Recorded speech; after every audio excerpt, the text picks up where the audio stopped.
So today I'd like to share with us John 12:24. Here Christ was speaking to the disciples, and he gave them an illustration that except a wheat falls to the ground, except a grain of wheat falls to the ground and dies, it remains only a wheat. But then when it has died and gone through the stage of dying, it produces lots of fruit. Categorically, he was speaking to them concerning his death, that he was to die for redemption. And if you look at it, Christ was not a sinner, so he didn't have to die. But then he had to come down for the sake of humanity to die. So the life of Christ typically is a selfless life. So his life exemplifies selflessness. And now as believers, we've been called to pattern our lives after that of Christ.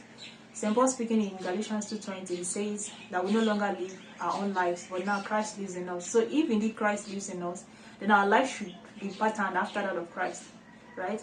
That's why we are called Christians in the first place. So we should be living after the footsteps of Christ.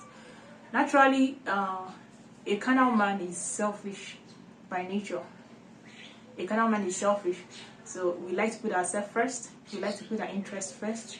We like to put our desires first. But now, you have to live like that of Christ. We have to come behind others. So now we put others first. So it is not all about me. It is about the next person first. So our time, our resources, our money, all that God has given us is for the service of others. It is for service. In Mark 9:35, Christ says something that if you want to be the first, you have to serve. So Christianity is all about service, serving others, serving the Father, and putting ourselves even behind. That is what Christ expects. That is what God expects of us as believers. So what is it God has given you, and how are you using it to serve others, to serve God?